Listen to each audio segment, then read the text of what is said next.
अस्सलाम वालेकुम।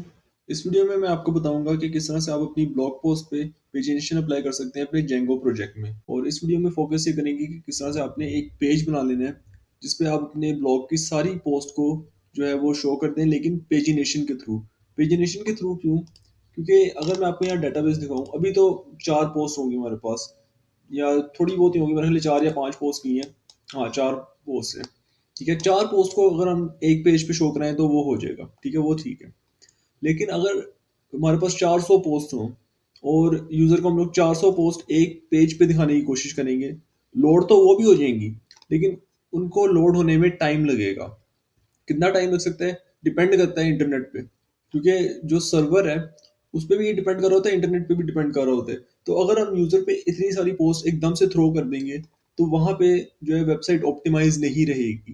तो वेबसाइट की ऑप्टिमाइजेशन को बरकरार रखने के लिए करेंगे क्या कि हम लोग पेजिनेशन कर देंगे, कि अपनी जो पोस्ट है एक दफ़ा सारी गेट कर लेंगे, लेकिन यूज़र को हम लोग टुकड़ों में दिखाएंगे, कि 4-4 के पेयर बना के दिखा दिए या फिर 3-3 करके दिखा दिए यूज़र को, ताकि ऑप्टिमाइजेशन भी रहे और वेबसाइट की जो स्पीड है वो भी जो है ऑप्टिमल रहे। उससे होगा क्या कि देखें, अगर 400 पोस्ट हैं वो हम लोग एक पेज पे दिखाने की कोशिश कर रहे हैं, उसमें लोडिंग टाइम ज़्यादा लगेगा। लेकिन अगर 400 पोस्ट के हम लोगों ने हिस्से कर लिए हैं और एक पेज पे 3 पोस्ट दिखा रहे हैं, तो वो ऑप्टिमाइज सोल्यूशन है। उससे क्या होगा कि वेबसाइट एक तो जल्दी से लोड हो जाएगी, दूसरे ये कि अगर यूज़र ने नेक्स्ट पेज पे जाना हुआ तो उसे नेक्स्ट पोस्ट शो कर दी जाएगी, वरना नेक्स्ट पोस्ट जो है उसे शो नहीं की जाएगी। वो टोटली यूजर पे डिपेंड करता है। तो इस तरह से हम लोग जो है पेजिनेशन का इस्तेमाल करेंगे जेंगो में। तो पेजिनेशन को अप्लाई करने के लिए मैं यहाँ अपने व्यूज डॉट पाई वाली फाइल में आ जाऊँगा, जो कि मेरे ब्लॉग ऐप में एग्जिस्ट कर रही है। और पेजिनेशन से रिलेटेड मैं आपको 3 टर्म्स के बारे में बताता हूँ, इससे पहले कि मैं आपको अप्लाई करना सिखाऊं। पेजिनेशन में 3 टर्म्स यूज होती हैं। सबसे पहले नंबर ऑफ आइटम्स, कि आप एक पेज पे कितनी नंबर ऑफ आइटम्स दिखाना चाहते हैं। उसके बाद पेज, कि आप करंटली किस पेज पे रिजाइड कर रहे हैं। और जो तीसरी और सबसे अहम चीज़ है कि किस चीज़ पे आपने पेजिनेशन, यानी कितने रिकॉर्ड्स पे आपने पेजिनेशन लगानी है। तो इन 3 टर्म से जो है पेजिनेशन लगाते हैं। और इससे पहले कि मैं पेजिनेशन को अप्लाई करूं, मैं आपको बताता हूँ कि जेंगो आपको एक पेजिनेटर प्रोवाइड करता है। तो आप उसी पेजिनेटर को यूज़ करके आराम से अपने रिकॉर्ड्स को पेजिनेट कर सकते हैं। तो यहाँ पे मैं टॉप पे आके एक इंपोर्ट करूँगा, from Django dot core dot paginator import paginator, ये। और अब जो है इसको बनाना शुरू करते हैं। यहाँ पे मैं एक फंक्शन बना दूंगा, डेफ ब्लॉग पोस्ट्स, जो कि एक रिक्वेस्ट लेगा। और यहाँ पे क्या करते हैं कि एक पोस्ट क्वेरी करते हैं। Post query equals to models dot post, blog post dot objects dot all. देखिए, मुझे ये चाहिए लेटेस्ट वाले ऑर्डर में। तो लेटेस्ट वाले ऑर्डर के लिए मैंने आपको बताया था कि ऑर्डर बाय को यूज़ करना है और उसको नेगेटिव दे देना है प्राइमरी की का, नेगेटिव ऑफ पी के। और अब जो है आप इसके ऊपर पेजिनेशन अप्लाई करेंगे। अब देखिए, रिकॉर्ड्स हमारे पास आ गए। जो तीसरी रिक्वायरमेंट थी रिकॉर्ड्स, वो हमारे पास पूरी हो गई है। अब हम लोगों ने क्या करना है कि इसके ऊपर पेजिनेशन अप्लाई करनी है। तो इसको अप्लाई करने के लिए आपने करना क्या है, सिंपली एक ऑब्जेक्ट बनाना है पेजिनेशन। मैं पेजिनेशन को इक्वल कर दूंगा पेजिनेटर के, जो कि अभी मैंने इंपोर्ट किया जेंगो से। और इसमें पास करूंगा रिकॉर्ड को, पोस्ट क्वेरी। और अब मैं बताऊंगा कि मुझे एक पेज पे कितने रिकॉर्ड्स को शो करना है। तो मैं अभी के लिए इसको 1 कर दूंगा। मैं जानबूझ के 1 कर रहा हूँ क्योंकि अभी मेरे पास पोस्ट काफ़ी कम है, तो मैं इसी वजह से इसको 1 कर देता हूँ, ताकि मैं देख लूँ कि पेजिनेशन अप्लाई भी हो रही है इसी तरह के नहीं।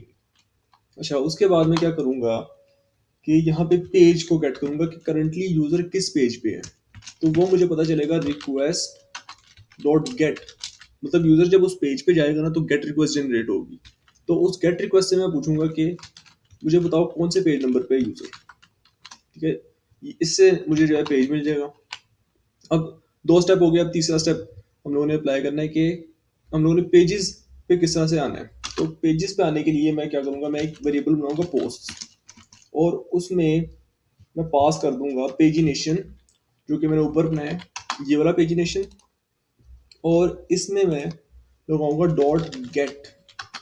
डॉट गेट पेज जो है वो इसका अपना फंक्शन है, और इसमें मैं पेज को पास कर दूंगा, ताकि जब भी यूज़र नेक्स्ट पेज पे जाए या प्रीवियस पेज पे जाए तो ये क्या करे, ये इन पोस्ट्स को उस हिसाब से पेजिनेट करता रहे। तो इन 3 लाइनों से हमारा पेजिनेशन का जो काम है वो हो गया। अब इसको फ्रंट एंड में ही दिखाना है, तो फ्रंट एंड में दिखाने के लिए एक रिटर्न रेंडर, एक रिक्वेस्ट आर्गुमेंट, उसके अलावा blog app slash blog post नाम रख देते हैं इसका, ब्लॉग पोस्ट डॉट HTML। और यहाँ पे कॉन्टेक्स्ट प्रोसेसर में मैं पास कर दूंगा पोस्ट, और यहाँ पे पोस्ट वेरिएबल। ये हो गया। अब इसका फ्रंट एंड बनाते हैं। तो उसके लिए मुझे ये जो पेज है ब्लॉग पोस्ट वाला, ये बनाना पड़ेगा। मैं आ जाऊंगा अपने ब्लॉग ऐप के टेम्पलेट्स, और टेम्पलेट्स के अंदर ब्लॉग ऐप में यहाँ पे एक न्यू फाइल बनाऊंगा और इसका नाम रखूंगा ब्लॉग पोस्ट डॉट HTML। ठीक है, ये बना लिया। अच्छा, अब इसमें जो डिज़ाइन है वो मैं सेम रखूंगा, रीड मोर वाला। ठीक है, इसको मैं यहाँ से कंट्रोल C करके यहाँ पे अपने कहाँ गया ब्लॉग पोस्ट, ये यहाँ पे मैं पेस्ट कर दूंगा। और इसमें मैं थोड़ा सा चेंज ये करूंगा कि जो पहला कॉलम था ना ये वाला, हाँ, इसको मैं थोड़ा सा चेंज करूंगा कि यहाँ पोस्ट कंटेंट के बजाय मैं क्या करूंगा कि जो दूसरी हमारी पोस्ट हैं, जो पेजिनेटेड पोस्ट होंगी, उनको यहाँ पे व्यू कर दूंगा। तो इसको मैं यहाँ इस डिव तक जो है जिसमें कंटेंट है इधर तक हटा दूंगा। ठीक है, तो मेरे पास ये बच जाएगा। ठीक है, अब मैं इसमें एक फॉर लूप लगाता हूँ, फॉर पोस्ट इन पोस्ट, और यहाँ पे फॉर लूप को ओपन कर लिया। यहाँ पे div डॉट रो, और यहाँ पे div डॉट कॉल MD6, या इसको 12 भी कर देते हैं ताकि ये पूरा, बल्कि इसको रो ही रहने देते हैं। इसको जो पूरा करना है तो रो को यूज कर लेते हैं। तो यहाँ पे अब मैं एक कार्ड पेस्ट कर दूंगा। कार्ड मैं कॉपी करूंगा अपने index.html से, जो मैंने लास्ट वीडियो में आपको बताया था, और सेम ये वाला कार्ड आ जाएगा। कंट्रोल C से कॉपी किया इसको, और यहाँ पे जो हमारी ब्लॉग पोस्ट है इधर आके पेस्ट कर दिया, ताकि जो पोस्ट है वो व्यू भी होती है एक कार्ड में। और ये अगर आपको नहीं समझ आ रहा कि ये क्या कोड है, तो मैंने इससे पिछली वाली वीडियो में काफ़ी डिटेल में बताया हुआ है कि ये क्या है और किस तरह से ये वर्किंग कर रहा है। तो आप प्लेलिस्ट को चेकआउट कर सकते हैं, इसमें जेंगो के काफ़ी सारे मैंने टॉपिक्स को कवर किया हुआ है। ठीक है, तो इस तरह से इसको मैं यहाँ पे सेव कर दूंगा। अब यहाँ तक हम लोगों ने इसको व्यू कर दिया है। ठीक है, लेकिन अभी इसके जो पेजेस हैं वो भी हम लोगों ने यूजर को अलाउ नहीं किया कि वो स्विच कर सके। तो उसके लिए हमें बटन्स प्रोवाइड करने पड़ेंगे यूजर को। ठीक है, यूजर पेज 1 पे तो एग्जिस्ट कर रहा है, लेकिन उसको पेज 2 पे कैसे लेके जाना है, एक बटन के थ्रू लेके जाएंगे। तो उसके लिए मैं क्या करूंगा, यहाँ एंड पे आ जाऊंगा, बिल्कुल एंड पे कंटेनर के आके यहाँ पे एक div डॉट कंटेनर, और यहाँ पे कंटेनर फ्लूइड लगा देते हैं, या एक काम करते हैं बटन ग्रुप लगाते हैं यहाँ पे BTN ग्रुप, वो ज़्यादा बेहतर रहेगा। ठीक है, अब यहाँ पे मैं लॉजिक लिखूंगा। लॉजिक ये लिखूंगा कि इफ पोस्ट डॉट हैज प्रेव, यानी अगर पोस्ट के कोई मतलब पीछे की तरफ रिकॉर्ड्स हैं, ठीक है, पोस्ट से पीछे कोई रिकॉर्ड हैं, तो यूजर को प्रीवियस का बटन दिखा देंगे। a डॉट btn सक्सेस, और यहाँ पे उसको कर देंगे href में। href जो है इसका इस तरह से होगा कि ब्लॉग पोस्ट, और यहाँ पे question mark page is equal to ginger brackets और पोस्ट डॉट प्रेव नम, यानी प्रीवियस नंबर। अगर तो कोई मतलब पिछले रिकॉर्ड्स हुए तो ये बटन नजर आ जाना चाहिए, और अगर ना हुए तो एंड इफ के बाद मैं उसको एक्सप्लेन करूंगा कि अगर ना हुए तो नेक्स्ट। क्योंकि जाहिर सी बात है कि अगर प्रीवियस रिकॉर्ड्स नहीं है तो फिर नेक्स्ट रिकॉर्ड्स होंगे, और अगर नेक्स्ट रिकॉर्ड्स है तो फिर क्या कहते हैं प्रीवियस रिकॉर्ड्स एग्जिस्ट कर रहे हैं। तो इस तरह से इसको आपने मैनेज करना है। यहाँ पे मैं नेक्स्ट कर दूंगा, नेक्स्ट, और यहाँ पे भी नेक्स्ट। ठीक है, तो हमारा फ्रंट एंड भी रेडी हो गया। अब यहाँ पे तीसरे स्टेप पे चलते हैं जो कि यूआरएल्स के है। तो यहाँ पे यूआरएल में जाके मैं इस यूआरएल को भी डिफाइन कर दूंगा, ब्लॉग पोस्ट, ये लिख देते हैं इसको, और यहाँ पे ब्लॉग पोस्ट, और यहाँ पे जो यूआरएल है उसको भी स्पेसिफाई करते हैं, ब्लॉग पोस्ट। ये इसको सेव कर दिया। अब इस यूआरएल पे जाके देखते हैं कि ये चल भी रहा है कि नहीं। तो अब इस लॉजिक को चेक करने के लिए मैं आ जाऊँगा अपने ब्राउज़र में, और ब्राउज़र में आने के बाद यहाँ पे मैं टाइप करूँगा ब्लॉग पोस्ट, जो कि हमारा हाँ ठीक है, ये आ रहा है, लेकिन मेरे ख्याल में मैंने नेक्स्ट और प्रीवियस लिखा ही है। यहाँ पे ब्लॉग पोस्ट, हाँ मैंने नेक्स्ट और प्रीवियस लिखा है, तो ये भी लिखना पड़ेगा। यहाँ पे लिख देते हैं प्रीवियस, और यहाँ पे लिख देते हैं नेक्स्ट। ठीक है, तो अब इसको रिफ्रेश करके देखते हैं। ओके, बटन्स आ गए। अब अगर मैं नेक्स्ट करूँ तो नोट फाउंड आ रहा है। नोट फाउंड क्यों आ रहा है? ब्लॉग पोस्ट कि पेज नंबर क्यों नहीं रिटर्न कर रहा? ओके, तो ये असल में ना ये एंडिंग की वजह से इसको रिटर्न नहीं कर रहा, तो मैं यहाँ से इस एंडिंग को हटा दूंगा। मैं इसको हटाता हूँ और इसको भी हटा देता हूँ। अब अगर इस पर दोबारा जाएं, इसको रिफ्रेश करें और नेक्स्ट पे क्लिक करें, ओके अभी भी पेज नंबर शो नहीं कर रहा। तो ये इसलिए भी शो नहीं कर रहा क्योंकि मैंने फ्लास्क वाले इसमें लिख दिए, प्रेव नाम नहीं होता इसमें, इसमें तो प्रीवियस नंबर पोस्ट और प्रीवियस नंबर, और इसमें होगा नेक्स्ट नंबर। इसमें पूरा लिखना पड़ता है। फ्लास्क में इस तरह चल जाता है, बट इसमें नहीं चलता। तो इसको सेव करके मैं दोबारा से ब्राउज़र में जाता हूँ, रिफ्रेश करता हूँ और देखता हूँ कि ये चल भी रहा है कि नहीं। इस यूआरएल को दोबारा से रिफ्रेश करते हैं। अच्छा, ये यहाँ पे वर्किंग इसलिए नहीं कर रहा क्योंकि यहाँ पे मैंने प्रेव और नेक्स्ट लिख दिया है, जो कि फ्लास्क में यूज़ होते हैं, बट इसमें जेंगो में आपको एक डिफरेंट चीज़ यूज़ करनी पड़ती है, जो कि होती है next page number, I guess next page number, और ये ऊपर जाके जो प्रीवियस पेज नंबर हो जाएगी, इसमें पूरा लिखना पड़ता है। मैंने फ्लास्क के कॉन्टेक्स्ट में से लिख दिया था, तो इस वजह से चल नहीं रहा था। इसको कर देते हैं प्रीवियस।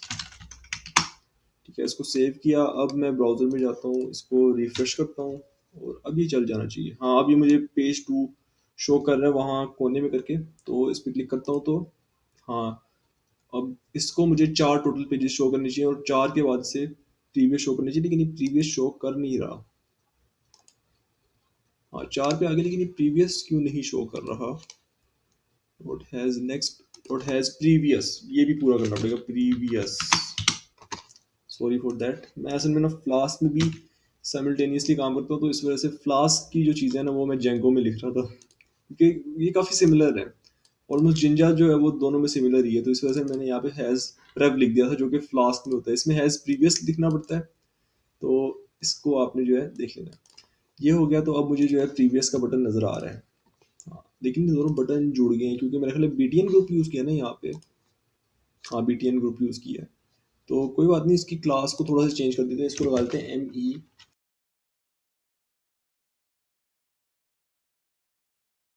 थोड़ी सी स्पेसिंग आ जाएगी दोनों में। हाँ, तो स्पेसिंग आ गई है। तो इस तरह से जो है आपने अपने ब्लॉग पोस्ट में पेजिनेशन के साथ जो है इनको व्यू कराना है ब्लॉग पोस्ट को। ओके, तो यहाँ पे इसका फ्रंट एंड फिक्स करने के लिए मैं सोच रहा हूँ कि इसकी कोई क्लास हटा दूँ, और जहाँ तक मुझे लग रहा है नहीं, कोई कंटेनर क्लास लगी हुई है इसको, कि ये थोड़ा सा बाहर भी आ रहा है कार्ड से। तो इसकी कोई क्लास देखते हैं कि कौन सी हटानी है। यहाँ पे ये पेरेंट रो होगी, उसके बाद ये पेरेंट कॉलम, ये फिर चाइल्ड रो, और हाँ ये वाली क्लास हटा देते हैं। ये डिव जो है वो एक्स्ट्रा है, तो मैं इसको हटा दूंगा। उसके बाद इसका क्लोजिंग डिव भी हटा दूंगा। अब इसको सेव करके रिफ्रेश करते हैं, तो हाँ अब ये परफेक्टली सेंटर में आ गया, बट यहाँ पे हमारी कैटेगरीज भी नहीं आई और रिसेंट पोस्ट भी नहीं आई, तो नॉट अ बिग डील। उसको भी सेट करते हैं। उसको क्या करना है, ये वाला काम करना है जो लास्ट वीडियो में किया था। इन दोनों को मैं यहाँ से कॉपी करूँगा, उसके बाद मैं यहाँ पे करके इसको पेस्ट कर दूंगा, और इंडेंट्स का ख्याल रखना पाइथन में आपने। उसके बाद इन दोनों को भी मैं कॉपी कर लूँगा, रीसेंट पोस्ट को भी और इसको कैट क्वेरी को भी, और यहाँ कॉमा के बाद इसको पेस्ट कर दूंगा। तो इस तरह से जो इसकी कैटेगरीज हैं वो भी व्यू हो गई हैं, और रिसेंट पोस्ट भी यहाँ पे व्यू हो रही हैं। जिसका डिज़ाइन है उसको थोड़ा बेहतर कर लेते हैं। डिज़ाइन को बेहतर करने के लिए मैं VS कोड में आके यहाँ पे ब्लॉग पोस्ट में आ जाऊँगा, और यहाँ पे रो के अलावा मैं कार्ड भी इस पर लगा देता हूँ, कार्ड, ताकि इसको एक बॉर्डर मिल जाए। और उसके अलावा इसको एक यहाँ पे P2 लगा देते हैं, ताकि थोड़ा सा नीचे आ जाए, और यहाँ पे जो पोस्ट और टाइटल है ना, ये मैंने अब नोटिस किया है, यहाँ पे पोस्ट और टाइटल नहीं आना चाहिए, यहाँ पे लिख देते हैं ब्लॉग पोस्ट। ये लिख दिया। अब देखते हैं कि ये कैसा लग रहा है।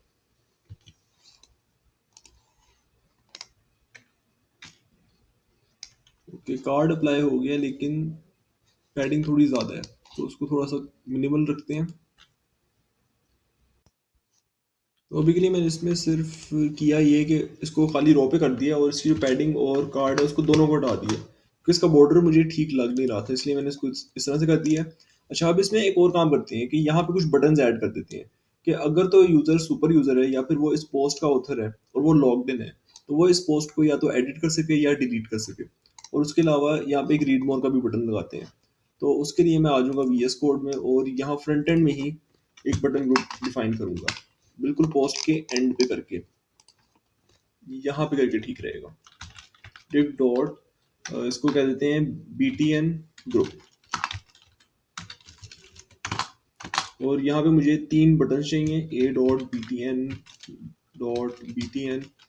सक्सेस, और इसको 3 से मैं मल्टीप्लाई कर दूंगा। ठीक है, पहला बटन होगा रीड मोर का। रीड मोर का वही एल्गो जो हमने डिजाइन किया था लास्ट वीडियो में, और यहाँ पे आ जाएगा पोस्ट लग, पोस्ट डॉट स्लग। अच्छा, उसके बाद यहाँ पे आ जाएगा रीड मोर। अच्छा, उसके बाद, और ये जो 2 बटन्स हैं इनको मैं तब दिखाऊंगा जब यूज़र लॉग्ड इन होगा, और स्पेसिफिकली तब जब सुपर यूज़र या फिर जो पोस्ट का ऑथर है वो लॉग्ड इन होगा। तो उसके लिए यहाँ पे मैं एक इफ स्टेटमेंट लिखूंगा और इफ के अंदर इन दोनों को मूव कर दूंगा। यहाँ इफ के अंदर सबसे पहले तो मैं चेक करूंगा कि यूज़र जो है वो लॉग्ड इन है कि नहीं। तो यहाँ पे मैं लिखूंगा if user dot is authenticated. ठीक है, अगर यूज़र लॉग्ड इन है तो अब मुझे चेक करना है कि क्या यूज़र सुपर यूज़र है कि नहीं। तो उसके लिए एक और इफ़ आ जाएगा और ये नेस्टेड इफ़ होगा, और इसके अंदर मैं इन दोनों को मूव कर दूंगा। ठीक है, इस वाले इफ़ में मैं चेक करूंगा कि क्या user dot is super user,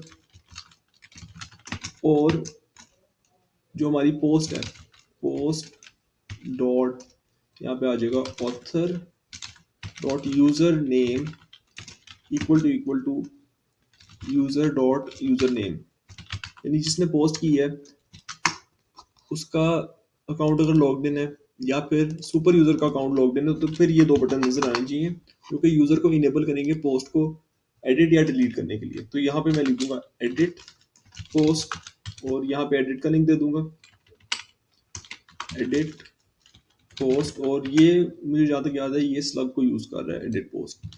तो यहाँ पे पोस्ट डॉट स्लग, और यहाँ पे डिलीट पोस्ट, और ये जो है प्राइमरी की के हिसाब से इसको बनाया था, तो इसको कर दूंगा पोस्ट डॉट पीके। ठीक है, तो इस तरह से ये 2 बटन जो है वो आ जाएंगे, और ये अलाउ कर देंगे यूज़र को कि वो अपनी जो पोस्ट है उसको डिलीट कर सके। अच्छा, मैंने शायद डिलीट पोस्ट यहाँ नहीं लिखा, हाँ यहाँ पे लिखा डिलीट पोस्ट, यहाँ पे भी लिख देता हूँ डिलीट पोस्ट। और यहाँ पे थोड़ी सी मुझे पैडिंग लगानी पड़ेगी, या मार्जिन लगा देते हैं।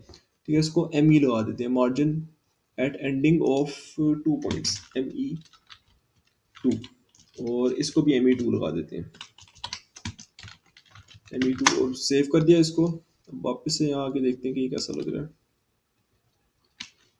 हाँ, अब थोड़ी थोड़ी इसमें जो है स्पेसिंग आ गई है। अच्छा, अभी तो मैंने इसको इस तरह से किया हुआ है कि एक ही पोस्ट नज़र आ रही है, बट आप इसमें नंबर ऑफ पोस्ट को इंक्रीज भी कर सकते हैं। उसको इंक्रीज करने के लिए क्या करना है, आपने सिंपली आ जाना है अपने व्यू में, और यहाँ पे मैं इसको अभी के लिए 2 कर देता हूँ, ताकि मैं फिर भी चेक कर सकूँ कि पेजिनेशन अप्लाई हो रही है कि नहीं। तो यहाँ पे जैसे ही मैं रिफ्रेश करूँगा तो मुझे एक पेज पे 2 पोस्ट मिलेंगी, और उसके बाद मैं नेक्स्ट और प्रीवियस जो है वो कर सकता हूँ। ओके, तो ये इस तरह से हो गया। अभी भी मुझे लग रहा है कि ये बटन सही तरह से अप्लाई नहीं हुए। तो दोबारा से इस एड्रेस पे जाऊँगा, तो देखूंगा कि कौन सा मुझे बटन यहाँ मिल रहा है। हाँ, मुझे नेक्स्ट का बटन मिल रहा है। ठीक है, वो सही अप्लाई हुए, मैं बेसिकली आगे वाले पेज पे था। हाँ ठीक है, ये सही अप्लाई हुए हैं, क्योंकि हमारे पास टोटल 4 पोस्ट है ना, तो उसने 2 पेजेस दिखाने हैं, क्योंकि एक पेज पे 2 पोस्ट आ रही है ना, तो इस वजह से वो इस तरह से जैसे आप नेक्स्ट पे क्लिक कर रहे हैं ना तो वो प्रीवियस पे आ रहा है, तो ये ठीक हो गया। अच्छा, उसके बाद यहाँ पे एक एचआर लगा देते हैं ताकि पोस्ट में ज़रा डिस्टिंक्शन आ जाए। तो उसके लिए वापस से मैं आऊँगा ब्लॉग पोस्ट पे, और जहाँ फॉर लूप एंड हो रही है वहाँ पे एक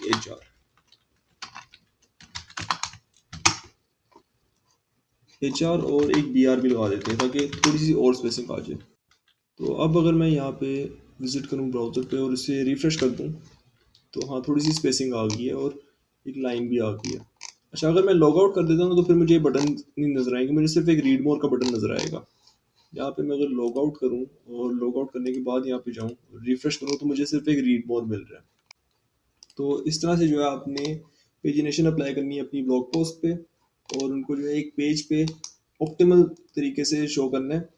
तो ये थी इस वीडियो की इन्फॉर्मेशन। नेक्स्ट वीडियो में देखेंगे कि किस तरह से आपने कैटेगराइजेशन पे काम करना है और किस तरह से कैटेगरीज को आपने पेजिनेट करना है।